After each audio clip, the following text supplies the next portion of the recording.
Deus abandona quem está em pecado? Ao final eu vou te responder essa pergunta. Mas eu quero falar hoje, o nosso tema é sobre filho, quero relacionar-me com você. E eu quero começar falando sobre o esconder-se de Adão e a sua nudez diante da presença do Senhor. Eu quero trazer para os dias atuais, vendo que esse esconder-se ainda reflete no nosso cotidiano. Esse foi o primeiro gênero de saga da Bíblia, pois apresenta personagens humanos, como Adão e Eva, e um personagem que possui poder, que é Deus. Lá em Gênesis, capítulo 3, versículos de 8 a 10, nos fala assim: eles ouviram o passo do Senhor Deus que passeava no jardim à brisa do dia, e o homem e sua mulher se esconderam da presença do Senhor Deus, entre as árvores do jardim. O Senhor Deus chamou o homem: onde estás? Disse ele: ouvi teu passo no jardim. Respondeu o homem: tive medo porque estou nu e me escondi. Adão foi o primeiro ser humano a tentar esconder-se da face de Deus. Porém, não foi o último. No dia de hoje, ainda percebemos muitas pessoas que tentam fugir e se esconder de sua face. A narrativa da queda do homem, descrita no percorrer do capítulo 3 do livro de Gênesis, mostra a queda da humanidade. Olhando para esses versículos, podemos observar que talvez o pecado nem tenha sido a maior gravidade, mas sim o esconder-se de Deus. Claro que o pecado doeu no coração de Deus, a profunda desobediência de Adão e Eva. Mas o que mais deve ter doído aos olhos de Deus foi procurar e não conseguir encontrar sua criação. Adão representa uma comunidade que foge de seu Deus, que se esconde e não o acolhe como Pai e Criador. Mas o que leva o ser humano a esconder-se de Deus? Adão dá duas justificativas: estava nu, estava com medo.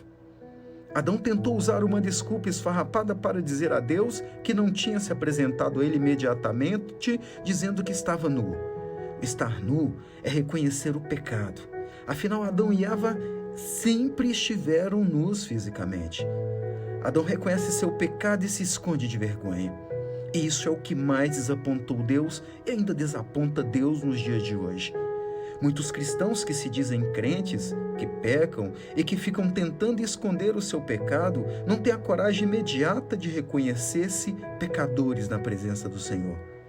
Essa primeira parte do versículo 10 nos ensina que devemos reconhecer os nossos erros diante do Senhor e não nos escondermos dele. Saber sim que somos limitados e pecadores, mas que não precisamos ficar inventando desculpas para Deus.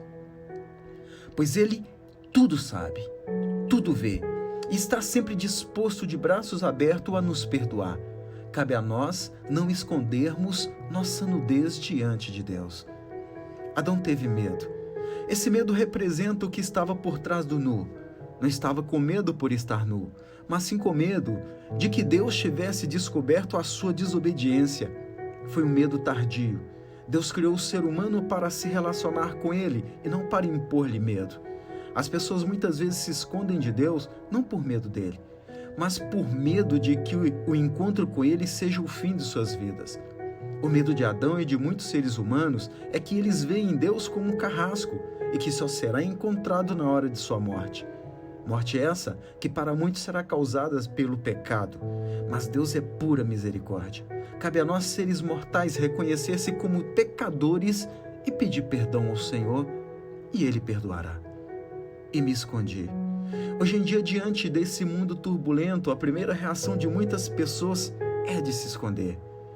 É a vontade de desaparecer até que tudo se resolva. Esconder-se e fugir da dificuldade. Desde Adão e Eva até os dias de hoje, se reflete e se repete por muitas pessoas.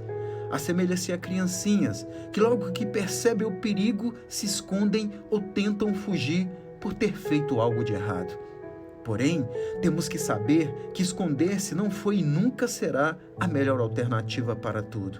Se assim fosse, viveríamos enfiados em uma toca e escondidos, na tentativa de vivermos longe das tribulações que nos surgem no dia a dia e viveríamos como eternos fugitivos. Você acha mesmo que Deus abandona quem está em pecado? Te afirmo com toda certeza que Deus não abandona quem está em pecado. Inclusive, por esse motivo, Cristo veio ao mundo por amor a nós, por amor a você, e levou sobre si as nossas maldições. Ele sofreu para que tivéssemos perdão. E o castigo que nos traz a paz estava sobre ele, e pelas suas pisaduras somos sarados. Não se esconda. Deus quer relacionar-se contigo. Não importa o que você fez, Ele perdoa. E Ele te ama de verdade.